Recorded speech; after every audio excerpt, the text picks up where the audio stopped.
Welcome to the Mind Money Spectrum podcast, where your hosts, Aaron Ogti and Trishul Patel, go beyond traditional finance questions to help you explore how to use your money to achieve the freedom you want in life.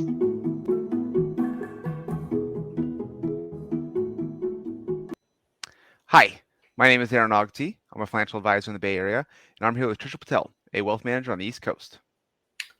Hey, Aaron, great to be here today, and thanks everybody for watching and listening. That's a new word to our intro. Even though this is the 118th episode of our podcast, this is our first attempt at video.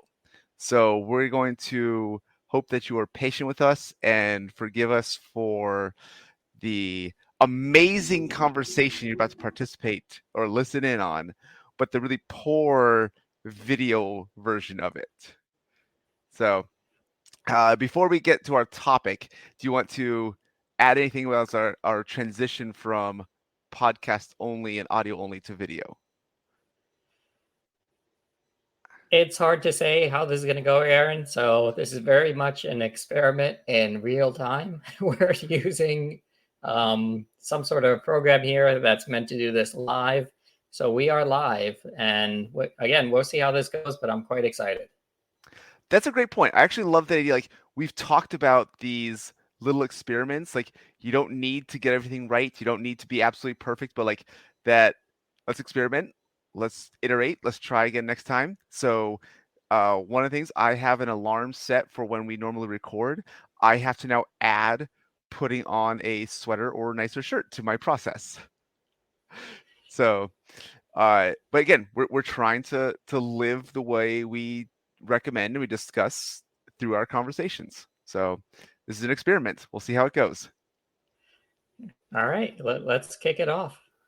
Okay, so today we are talking roughly solar power.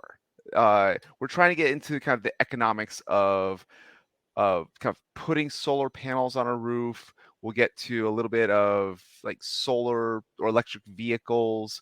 And this is one of those kind of back and forth things that is worth a conversation because there's no clear-cut answer. I live in the Bay Area. I like driving to Tahoe. I know a few people, quite a few people who now own Teslas. And one of the things that I personally think about is, can the Tesla drive to Tahoe? And is kind of the range there. But there's so many other factors for different people at different points of their lives. But we're trying to think about like just solar power. We'll get into a little bit of like the environmental benefit, but very, very roughly, is it worth it? So Trishul, when you first brought this up of kind of discussing solar panels, what was the genesis of that thought process? Well, I've been following, just evolution in solar technology for like 10, 15 years or so. And I even remember when I was a kid, I had those very cheap solar cells that you get from like, probably like the science center or, wherever, like the museum gift store and whatnot.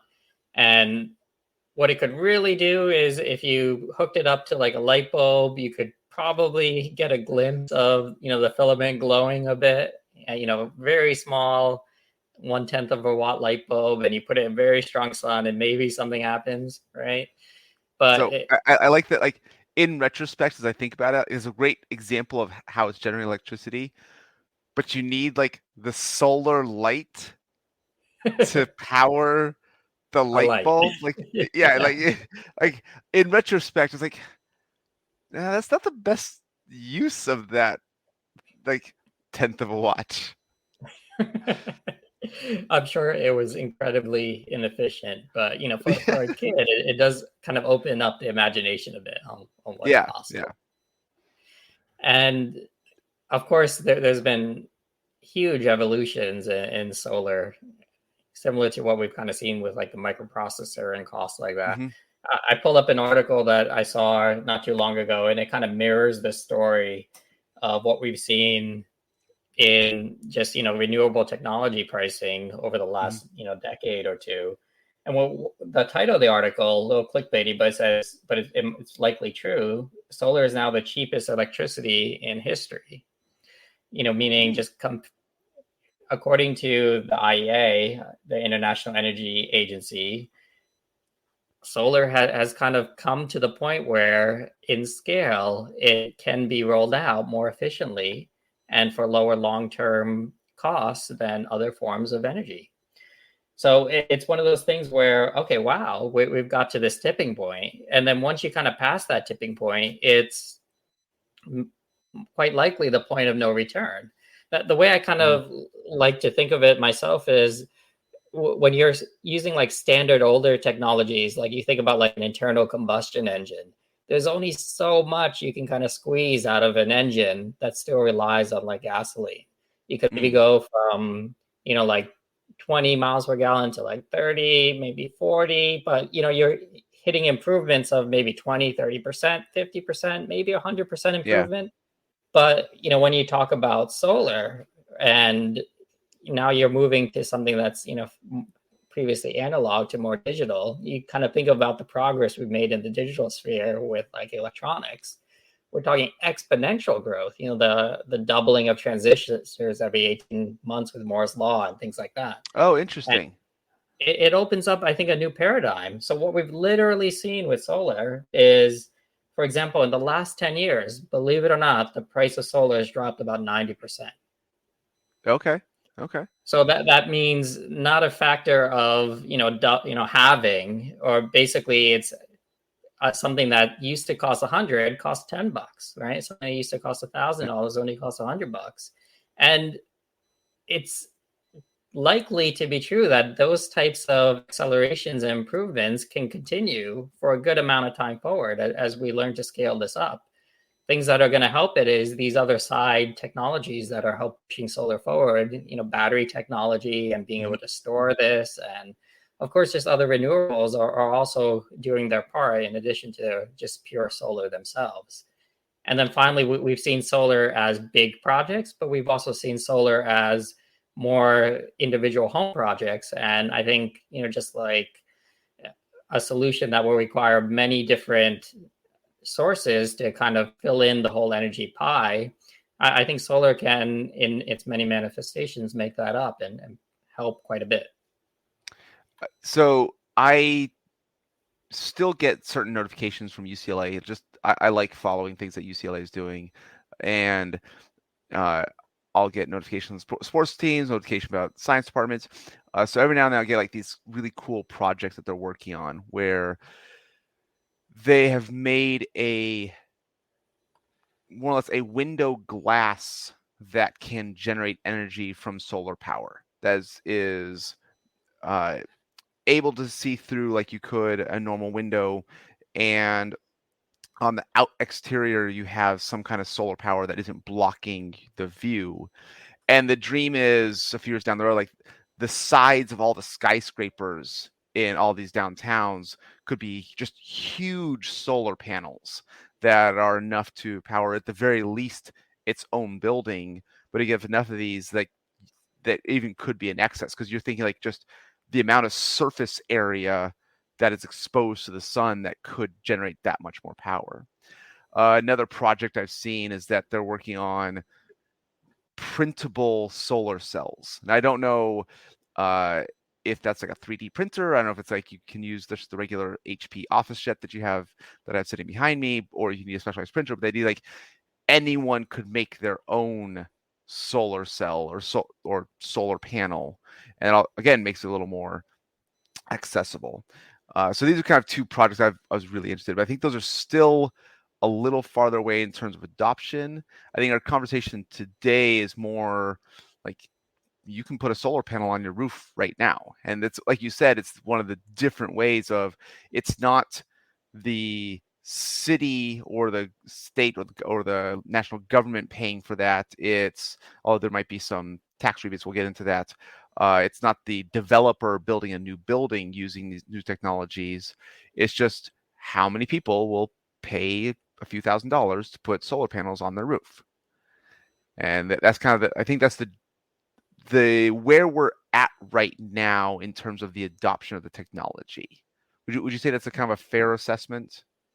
I think so. So I'm going to share my screen, and this is interesting. We haven't been able to do this before. And of course, it's always awesome to try this for the first time while we're live, but let's see if it works. And then I can walk through this chart that we're seeing right now. Let's see if So that this works. is the benefit of Okay. video, where you can actually show the chart instead of us describing the chart like we always have before. Right. Okay. So do we see that? Or Yeah. Aaron, do you Yep. see that at least? I do. Okay, so here we have a chart of the price of solar compared to other technologies over time. And Okay. I can even zoom in a bit so that it's bigger on this presenter screen. But basically, what we're seeing here is electricity from renewables are becoming cheaper. And this sharp line that's going down is basically the price of solar or solar photovoltaic. And what it basically says is in 2010, the price per megawatt hour was like $400, 380 or something. Mm-hmm. And now it's $68 in 2019, 9 years later, literally just crumbled in price. And you compare that to the other prices in this chart.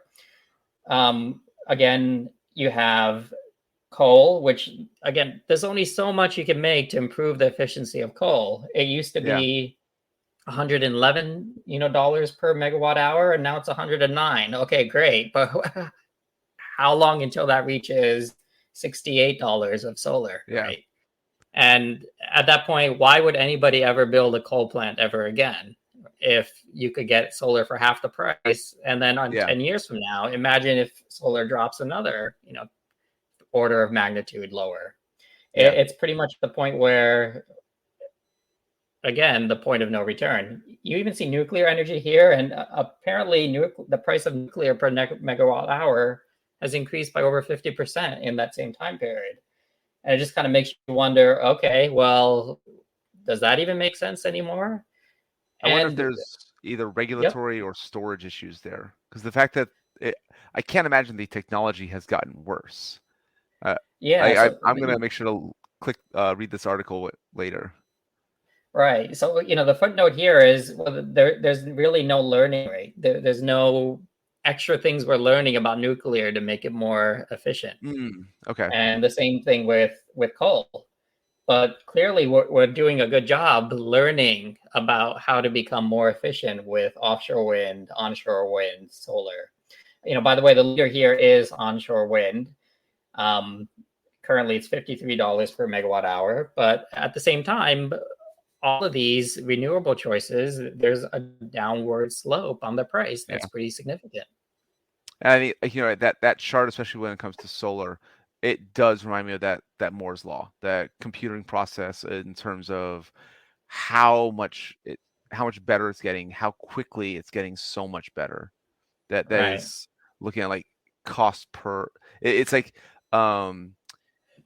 maybe not thinking about how much faster, more powerful your processor is, but you think like the cost and size of storing a terabyte of data, where you go back 12, 15, 20 years and you like maybe can get a server, like you're buying a industrial server, and then you go back about 10 years, you get a bookend, and now you could probably get you could get like a terabyte, like small, not quite, maybe not thumb drive size, maybe you could, but more likely you're just storing it on your like a Google Drive online that's going to keep your storage that high anyways. You no longer even need the physical device on your desk.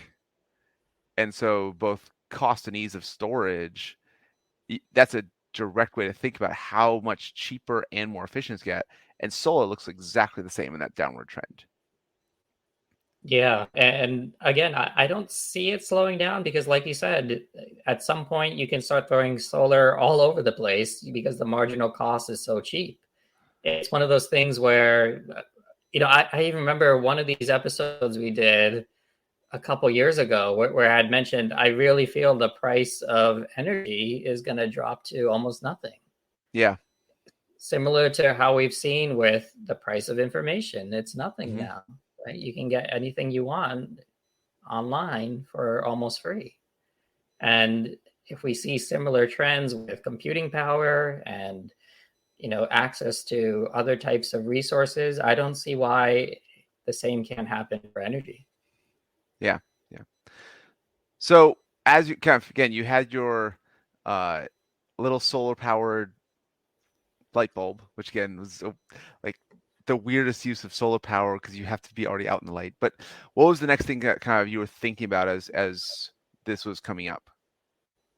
So, I've been watching it, and again, a lot of this is just economics, cost benefit, right? And the notion is, 10 years ago, when it was 10 times higher, the price, it probably didn't make sense for many, many people to start doing this. But at some point, the price is going to get so low that it might be a no-brainer. It's one of the things, for example, where if you're building a new home and you have this from the ground one, it might just be, why wouldn't you get solar rather than do we need solar?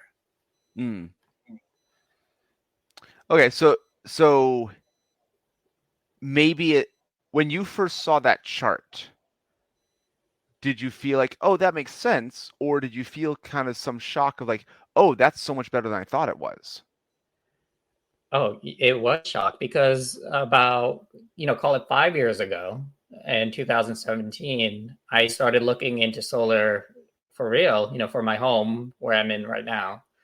And we were pricing it out, and the break evens were almost there for it to be worthwhile, but it wasn't quite there. And, the technology also was almost there, but not quite there. For example, what we ended up doing is we priced out a system for the roof, and we priced out two actually applications of the solar. One is for our hot water, and the other is for all other electricity needs. So at the time, you could do solar for hot water at its own system that was actually a little more cost effective.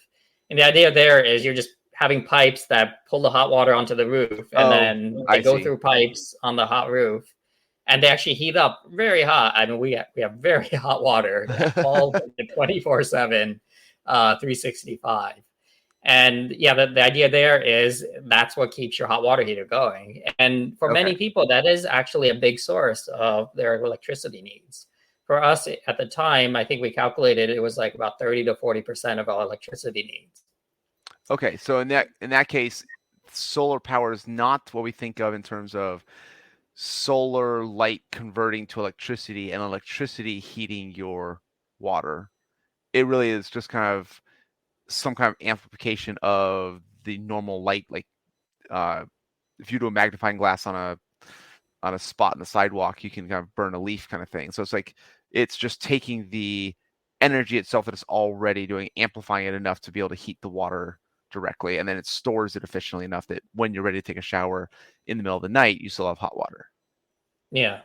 And the math was pretty simple. Basically, you look at your current energy, your hot water heater tank, and it says on there, Energy Star, this is going to cost you like $40, $50 a month, right? Yeah. And our electricity needs were like $120 a month, something like that at that time. So we're like, okay, so 1/3 of our electricity is actually going for this tank right here, which could easily be heated from pipes going up to the roof and then coming back down. Not so easily. It ended up being, based on our math, it was like 4,000 or 5,000, right? Okay. There was a tax credit at the time. I'll talk about that in more detail a little bit, but that did subsidize the cost by like, 1/3 or something like that.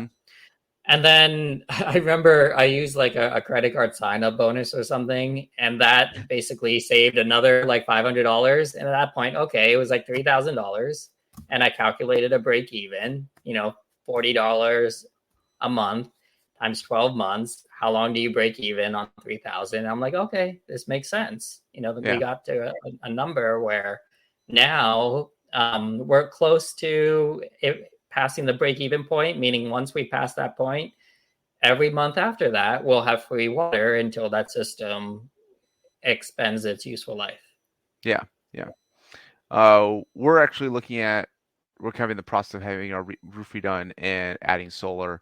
And so we haven't done any data yet, but should be enough solar panels to both cover all of our house electrical use, and then potentially, if we were to get an electric vehicle, it could charge that as well.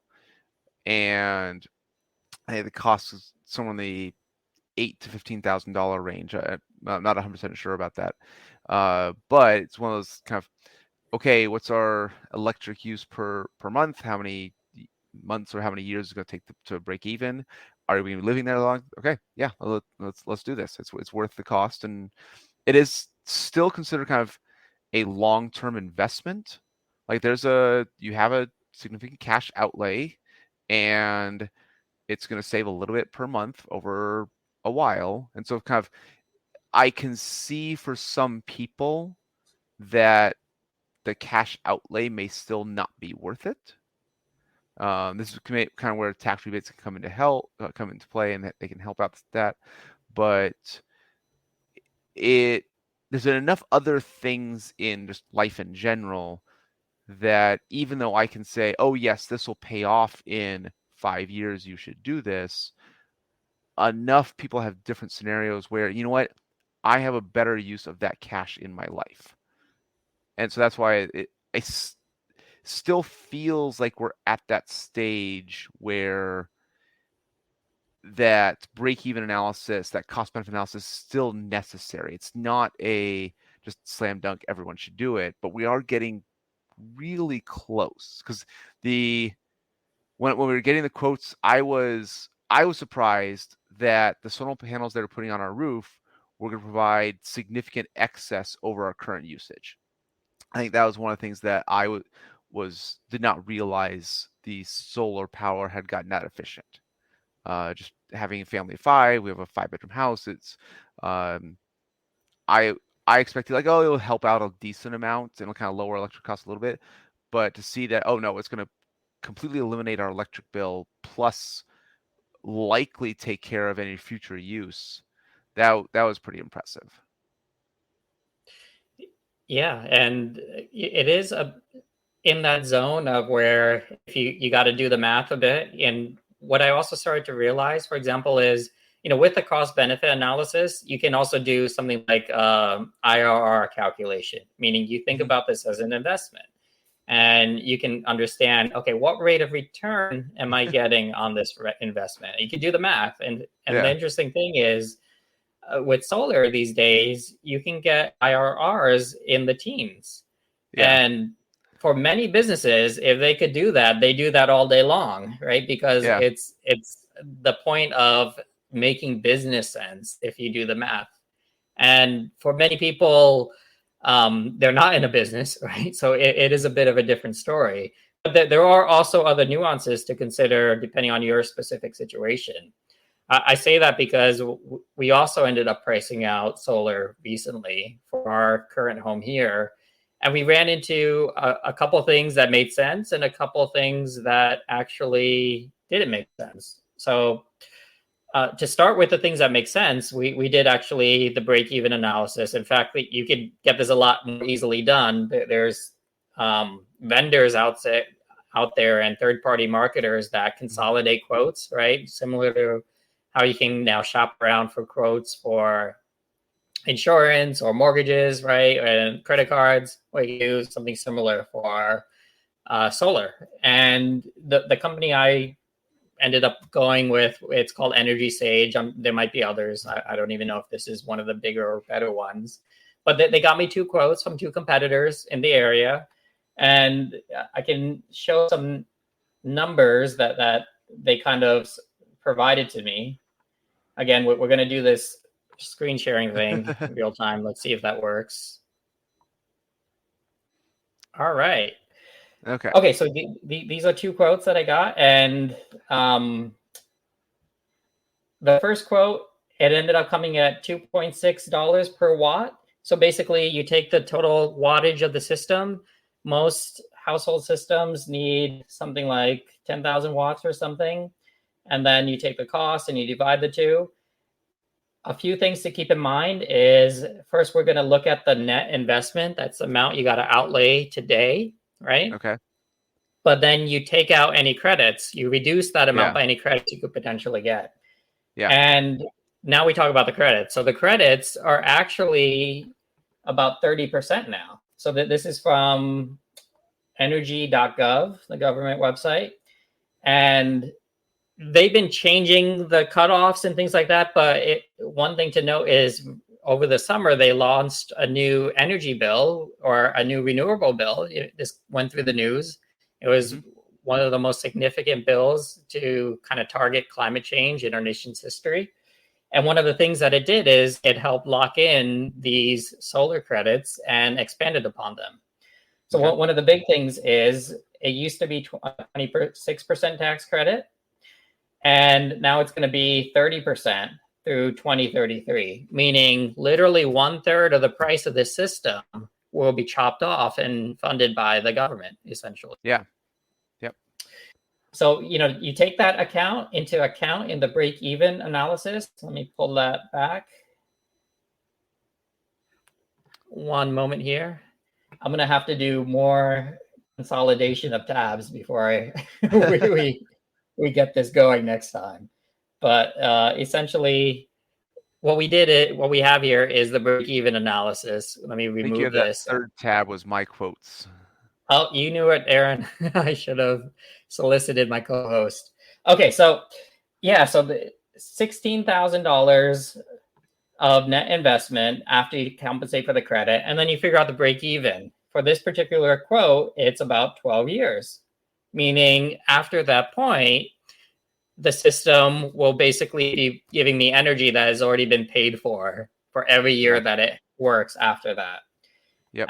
The second quote, very similar. This break even was about 10 years. Lower So net again, investment. lower net investment. So it looks like this one's a little bit more competitive.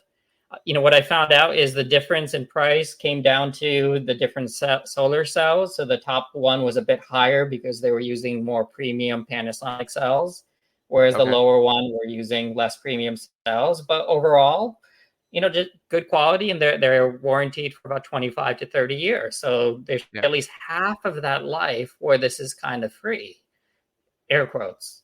Yeah. So that's the good, right? This overall is making sense from that perspective. Now, just a few things I'd add in to keep in mind. One is this doesn't include battery, meaning if we need to store energy for a night or any other use, like the power grid goes down and it's very cloudy for many days, well, then this system wouldn't pick up that slack. To add in a battery, it might cost another $10,000 or so.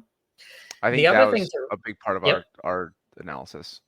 Yeah. And the other thing to consider is, and this was a big point for us, is if you put this on an older roof and now you got to change the roof, now you have two problems. You got to take that whole system out and put a new roof, and then you got to put this whole system back. So installation is a big part of this cost here. It's, maybe even half the cost to get this going.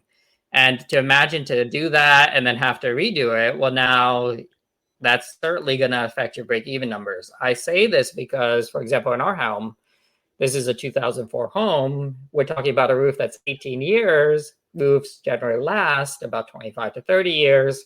So that's been the hesitation for us. It's been the notion of, okay, well, we might be entering the end of, days for our roof. Is now the right time, knowing that we might have to have a new roof put in soon. So that, then the calculation is, do we put the new roof in right now and just get the solar and then immediately start saving? Well, what if we have literally 10 more years that our roof ends up lasting? Well, that would make a big difference, because now we lost 10 years of productivity, and that would change the break even.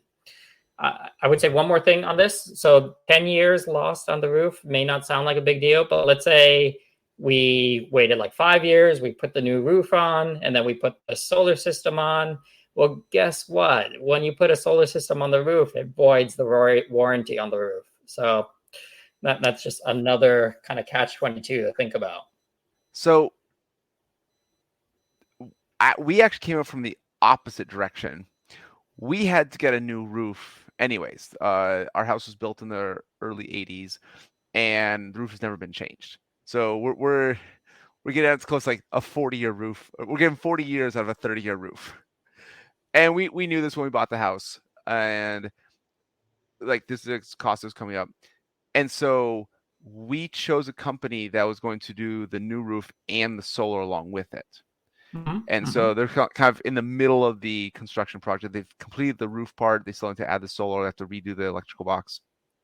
But the fact that they did them together did help our decision-making process, where yes, we had the increased cost of the roof, but solar ended up being less than the cost of the roof by about a third. And the company still has the same warranty going along with the roof. So that's another reason why we felt comfortable with this process. But yeah, we had like, well, we're getting a new roof anyways. Do we add solar at this time? So that was a big factor in our decision-making process.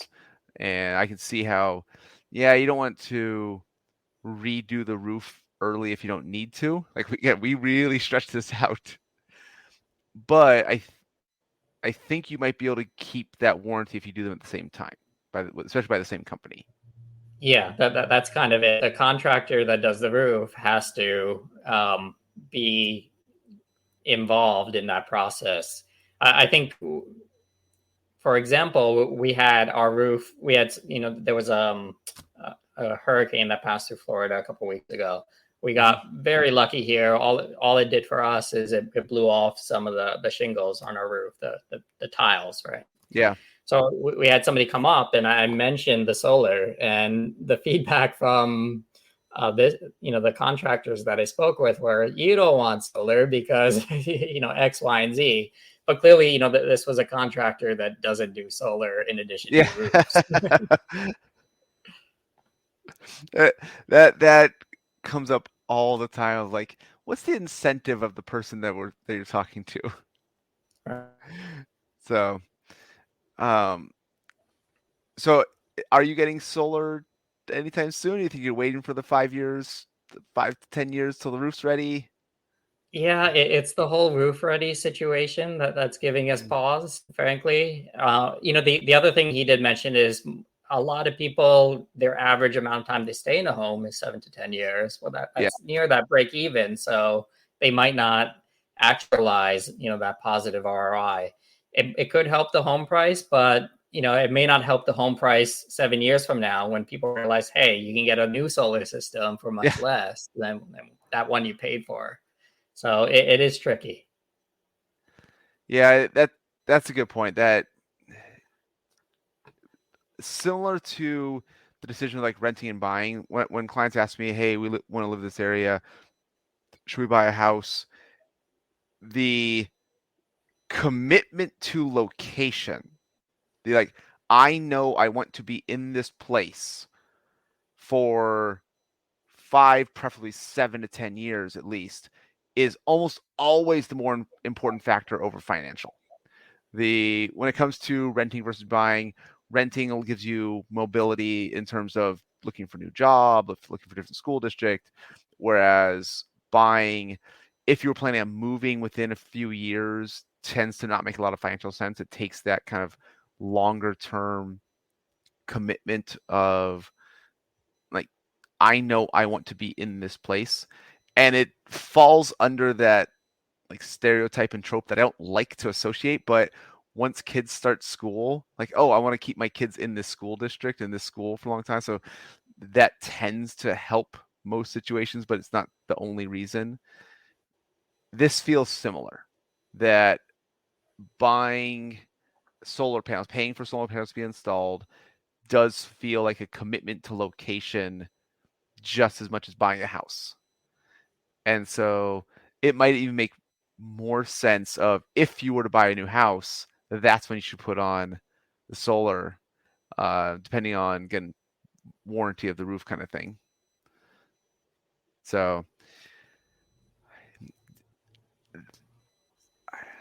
trying to decide if I should ask the question, but like, your daughter's pretty young. Like, what are the odds that you move out of this house before she leaves for college?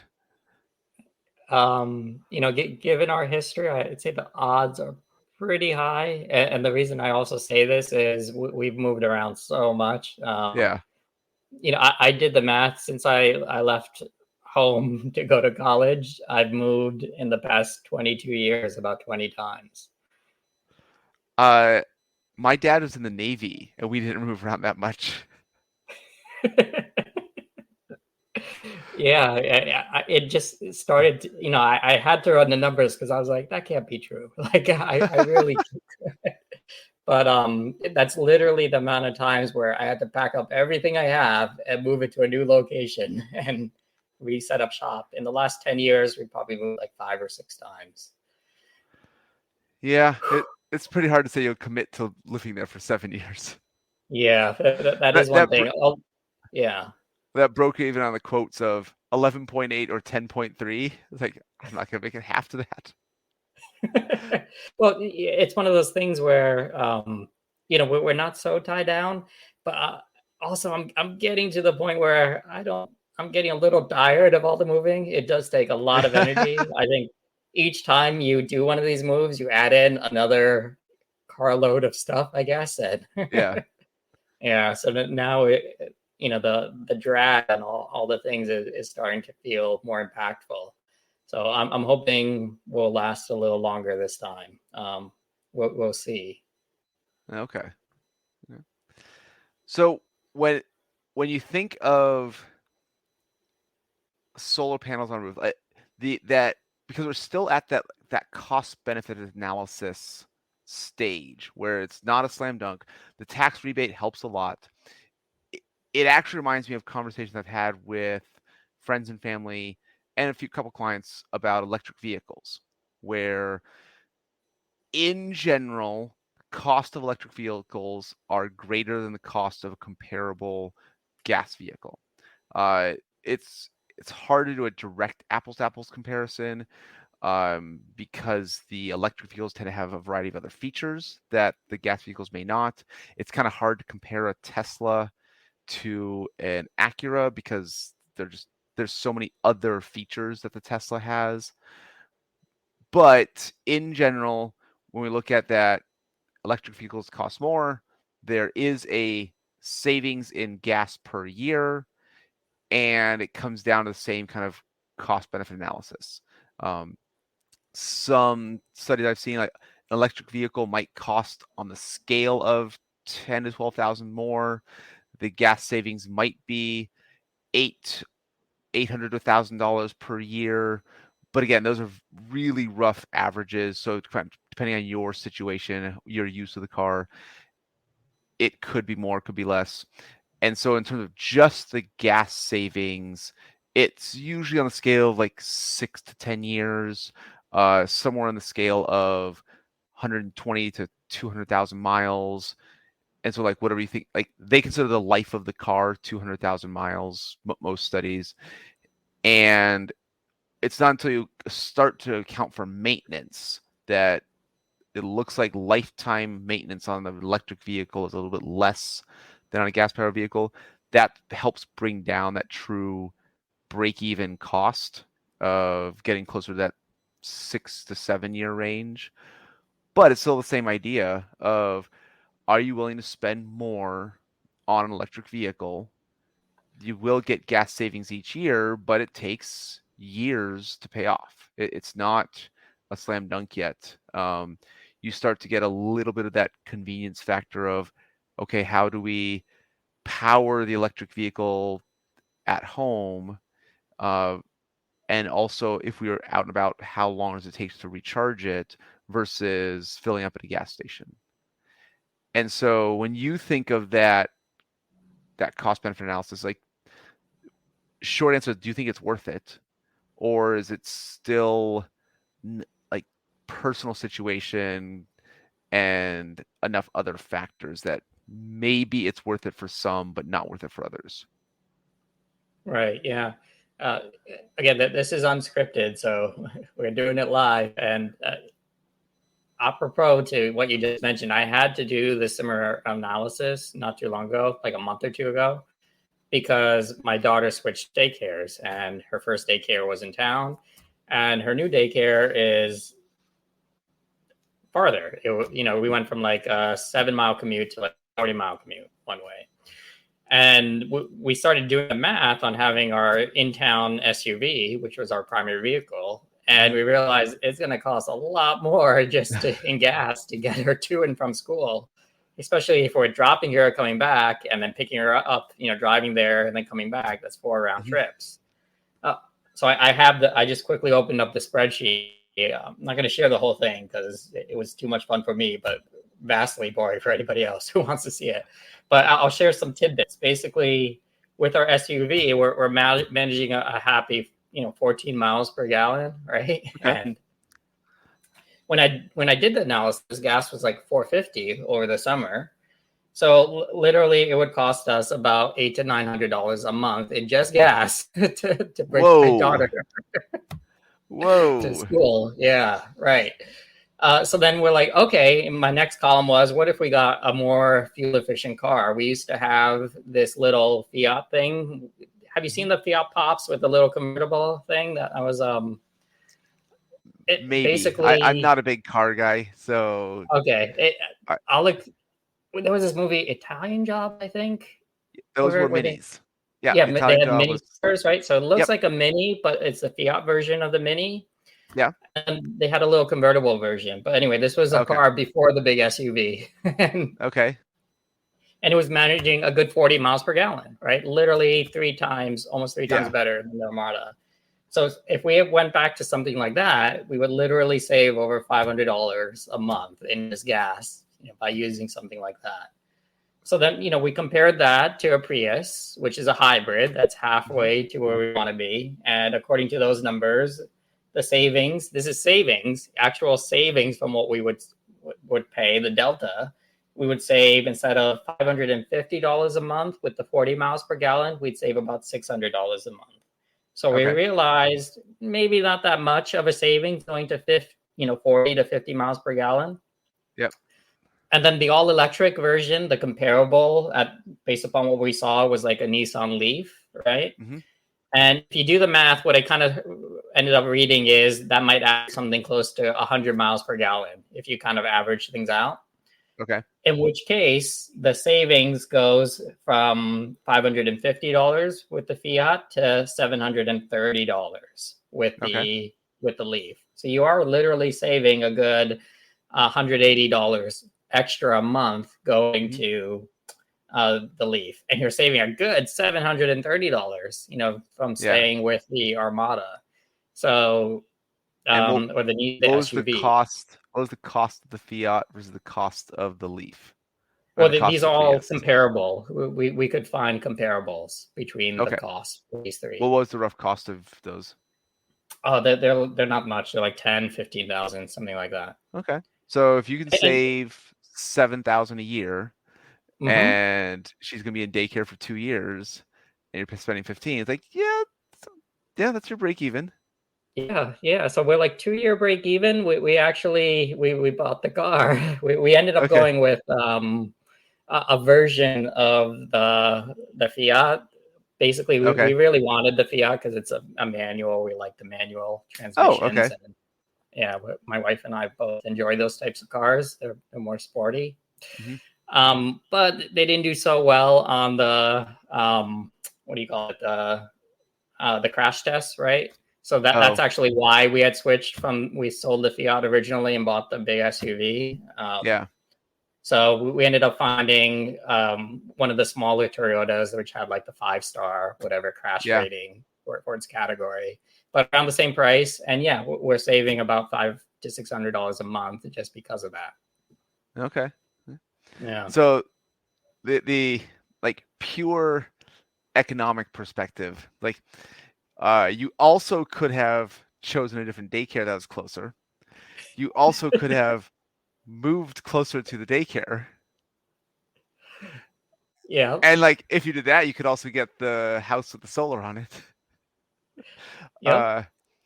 So again, like it doesn't have to be just like buy the car for the commute. Like there's other options, but that is kind of like one of the easier versions. Yeah. For my wife and I, one of the factors is that my wife does get motion sick on car rides and plane rides. So when we drive to Tahoe, she does a lot better if we can make it in one trip. And if we have to stop for bathroom breaks for me and the kids, then she does a little bit worse when we get there. So that one trip does make a huge difference in our lives. And when we looked at Teslas, the range wasn't quite there to get from the Bay Area, we're on the peninsula, to Tahoe in one charge. And so for us, the other fact, like we like to go up in the snow, so we both have 4-wheel drive. We have sometimes my parents will go up with us. Sometimes we'll take 2 cars, or we'll go up on different days. So both having 4-wheel drive is also a little important for us. But I think that they'll get there. That's a little easier for them to get there. But that's one of the big reasons why we did not consider a Tesla. We thought about other electric or hybrid, in part because we had some maintenance issues that, like, okay, she had like $6,000 worth of repairs. Is doing the repairs, should we do that or just get a new car, or a used car, something like that? So we were thinking about that this summer. We ended up doing the repairs, but that's been on our mind for a decent amount. Like my car is a 2013, hers is a 2014. We've gotten pretty close to it. We're getting up on a decade's of use of the car. They will still work, but more maintenance likely to be on the horizon. But yeah, when we start looking at our next car, we do think we'd probably like a hybrid because that should be more effective in the range. But maybe by the time we're looking, that the batteries and technology has gotten good enough that we could get there on one charge. So that's what it kind of comes down to. I think it is still personal decisions. Doing the cost benefit analysis really helps. But it's not a definite yes or definite no. Yeah, that makes sense. I think we're in that zone, where it's shifting in that direction. We're probably not quite there yet, but for what that means though is depending on your situation, you could be there easily. And for other situations, you might be there, but maybe not in 5 or 8 years. But I think the trend is that direction. I also say that because, for example, in California, there is actually a solar mandate where all houses and condos that need to obtain permits for building, after 2020, they're going to require to have solar. Yeah. And similar for electric cars. I think in California, the notion is after 2035, they're saying all cars will be zero emission. I believe not just California, several states have started to mandate that all car sales starting 2035 roughly will be zero emission. It's kind of both giving the car manufacturers time and incentive that, no, you need to figure this out now. Mm-hmm. Yeah. And New York was, so basically, California tends to lead on these initiatives, and then other states tend to follow. They led on, like solar and renewables and all of that. So yeah, New York signed up this summer for the similar 2035 mandate for all electric. And what that essentially means is it's only a matter of time before the other states kind of follow along. And frankly, what that means is if you're buying a car today, it might be your last non-electric car that you purchase. Yeah. Assuming you don't buy new cars every 3 years. Right. Yeah, that's the Navy part. That's a whole different financial planning conversation. Right. Good stuff, Aaron. Yeah. Any kind of final thought on, again, seeing that chart and that drop? Like I think you're right. Like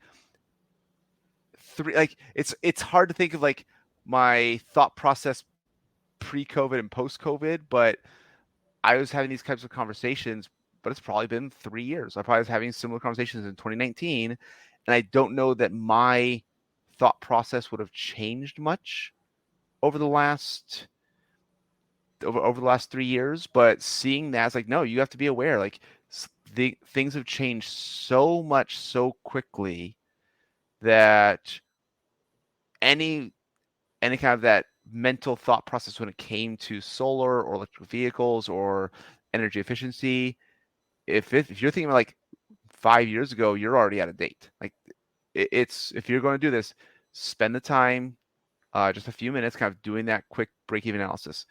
Look at your electric bill, look at your gas usage, and you can make that comparison. It's not that complex, but there's a decent chance that it's worth it to you.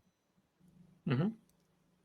Yeah, it makes sense to me. It's something where even 5 years from now, it could be a whole different world, just as it was 5 years ago when it comes to this type of stuff. So for me, it's quite exciting. Well, thanks everyone for listening and watching our first video podcast.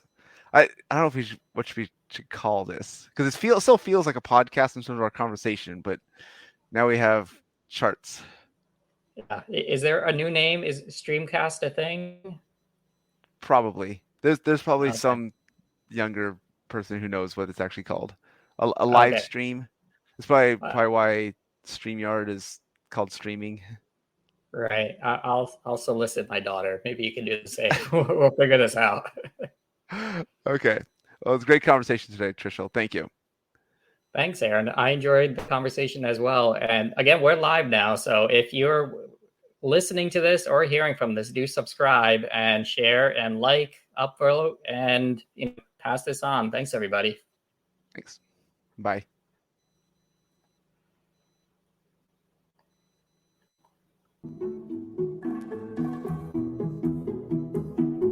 We appreciate you joining us today for this episode of the Mind Money Spectrum podcast. Be sure to visit mindmoneyspectrum.com to access the entire library of episodes. Remember, it's not black and white, but the wide spectrum of gray area where you get to pursue the freedoms you want in life. Opinions voiced in this material are for general information only and are not intended to provide specific advice or recommendations for any individual.